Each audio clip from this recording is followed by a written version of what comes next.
مدارس کے طلباء کرام عشر اکٹھا کرنے کے لیے مختلف مقامات پر جاتے ہیں، گھروں میں جاتے ہیں عشر کو جمع کرنے کے لیے، تو یہی انداز اس وقت بھی تھا، اور اس وقت مدارس دینیہ کے طلباء کی بہت خدمت کی جاتی تھی، ان کو سارا آنکھوں پہ رکھا جاتا تھا، ان کی بڑی حیثیت اور بڑی ویلیو تھی۔ تو حضور غوث اعظم فرماتے ہیں کہ ہمارے مدرسے کے طلباء کرام جب نکلے اپنے مدرسے سے تو انہوں نے مجھے اصرار کیا، میرے ساتھ ضد کی کہ تم بھی چلو، تو ان کی ضد کی وجہ سے میں بھی نکل گیا۔ یعنی یہ جو آج انداز ہے مدرسے کے لیے کھانا اکٹھا کرنا یا مدرسے کے لیے دیگر چیزیں فراہم کرنا، یہ بھی حضور غوث اعظم کی سنت میں سے ہے۔ اور پھر ہمارے بزرگان دین جب علم حاصل کرتے تھے تو ان کا انداز یہ تھا کہ وہ تو روٹی تک خود مانگ کے لایا کرتے تھے، یعنی مدرسے سے انہیں صرف تعلیم ملتی تھی، صرف پڑھائی ملتی تھی، باقی کھانا پینا وہ ان کا اپنا تھا، وہ خود مانگ کر لایا کرتے تھے۔ اور کئی بزرگان دین ایسے بھی جن کا تاریخ میں ذکر ملتا ہے کہ جو ایک ایک ہفتہ تک کھانا اکٹھا کر لیتے تھے، سوکھی روٹیاں اپنے پاس رکھ لیتے تھے اور ان پر گزارا کرتے تھے، ان کو بھگو کر کھا لیا کرتے تھے۔ تو حضور غوث اعظم فرماتے ہیں کہ میں بھی پھر ان طلباء کرام کے ساتھ چلا گیا عشر اکٹھا کرنے کے لیے، عشر جمع کرنے کے لیے۔ تو جب وہاں پر گیا تو مجھے ایک بزرگ ملے، اور بزرگ مل کر مجھے کہنے لگے کہ تم تو ایک کامل ہستی ہو، ایک کامل شخصیت ہو۔ جو کامل ہستی اور کامل شخصیت ہوتی ہے وہ اپنے پیٹ کی طرف نہیں دیکھتے بلکہ وہ اللہ کی رضا پر راضی رہتے ہیں۔ حضور غوث اعظم فرماتے ہیں اس کے بعد میں نے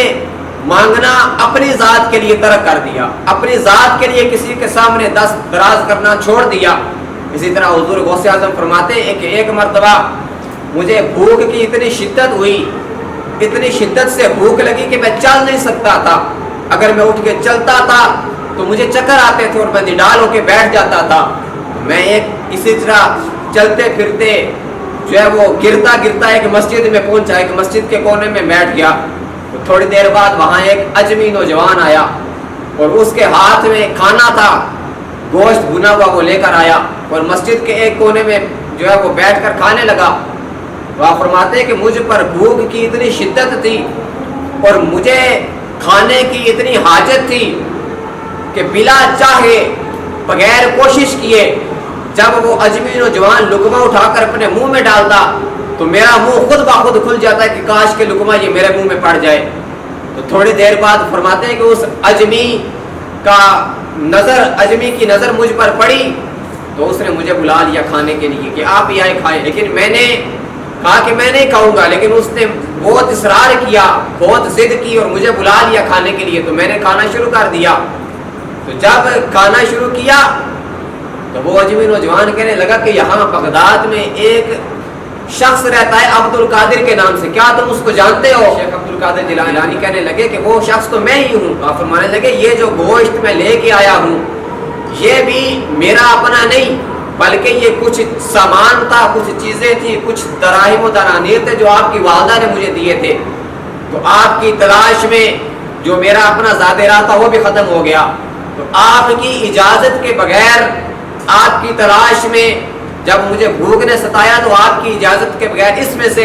میں نے کچھ اپنے لیے لے لیا، تو آپ کی بارگاہ میں سب سے پہلے تو معافی کا دستگار ہوں کہ آپ کی جو سامان تھا بلا اجازت اس کو میں نے استعمال کیا۔ شیخ عبد القادر جیلانی فرمانے لگے کہ کوئی بات نہیں، مجھے کھانے کی حاجت تھی وہ مل گئی۔ اسی طرح ایک مرتبہ حضور غوث اعظم فرماتے ہیں کہ ایک شخص نے مجھے ایک ٹکڑا دیا کاغذ کا، اس پر کچھ لکھا ہوا تھا اور کہنے لگا جا کر یہ نان بھائی کو دو اور وہ تمہیں کچھ دے گا۔ تو آپ گئے اس نان بھائی کے پاس، لانگری کے پاس، تندور والے کے پاس جب گئے تو جب اس نے وہ ٹکڑا کاغذ کا دیکھا، اس پر پڑھا تو اس نے آپ کو ایک نان اور ایک کچھ حلوہ اوپر رکھ کے دیا۔ حضور غوث اعظم رضی اللہ تعالیٰ عنہ بھوک میں نڈال تھے تو آپ وہ لے کر واپس آئے، تو جب بیٹھے کھانے کے لیے تو حاطب غیبی سے آواز آئی کہ ہے عبد القادر، جو رب کی رضا پر راضی رہتا ہے، جو رب کا نیک بندہ ہوتا ہے وہ اپنی نفس کے پیچھے نہیں چلتا، وہ اپنی خواہشات کی اتباع نہیں کرتا، وہ اپنی خواہشات کی پیروی نہیں کرتا بلکہ رب کی رضا پر راضی رہتا ہے۔ وہ آپ فرمانے لگے کہ میں نے وہ نان اور وہ حلوہ وہیں پہ چھوڑ دیا اور فقر کو اپنے لیے اختیار کر لیا۔ حضور غوث اعظم دستگیر رضی اللہ تعالیٰ عنہ جب آپ پڑھنے کے لیے اپنے گھر سے نکلے تھے تو آپ فرماتے ہیں مجھے لاہ غلاب سے کسی قسم کا لگاؤ نہیں تھا، یہاں تک کہ اگر میں کبھی کھیل کود کے لیے نکلتا بھی تو پھر بھی ہاتف غیبی سے آواز آتی تھی کہ عبد القادر جیلانی تمہیں اس کام کے لیے پیدا نہیں کیا گیا۔ یہاں تک کہ آپ فرماتے ہیں کہ بچپن میں آغاز علم سے پہلے ایک مرتبہ غالباً حج کا دن تھا تو آپ اپنے گھر سے نکلے چلے جا رہے تھے، آگے ایک بیل جا رہا تھا تو کچھ دیر چلنے کے بعد وہ بیل واپس مڑا اور اللہ تعالیٰ نے اس کو بولنے کی قوت عطا فرمائی اور وہ بولنے لگا کہ عبد القادر جیلانی تجھے اس مقصد کے لیے پیدا نہیں کیا گیا جو تم کر رہے ہو۔ آپ وہاں سے بھاگے اور اپنے گھر میں اپنی والدہ کے پاس آئے اور سارا ماجرا والدہ کو سنایا اور پھر والدہ سے اجازت لے کر آپ علم کے حصول کے لیے اپنے گھر سے نکلے۔ یعنی یہ تھا ان کا حصول علم کا شوق، یہ تھا ان کا حصول علم کا جذبہ۔ اور پھر وہ واقعہ تو آپ نے سب نے سنا ہی ہوگا اور یاد بھی ہوگا یقیناً کہ جب آپ اپنے گھر سے حصول علم کے لیے نکلے تھے تو راستے میں ڈاکوؤں نے قافلے کو لوٹ لیا تھا، مگر آپ کے سچ بولنے کی وجہ سے، آپ کی صداقت کی وجہ سے اور آپ کی حق گوئی کی وجہ سے سارے قافلے والوں کا سامان واپس ان کو مل گیا تھا۔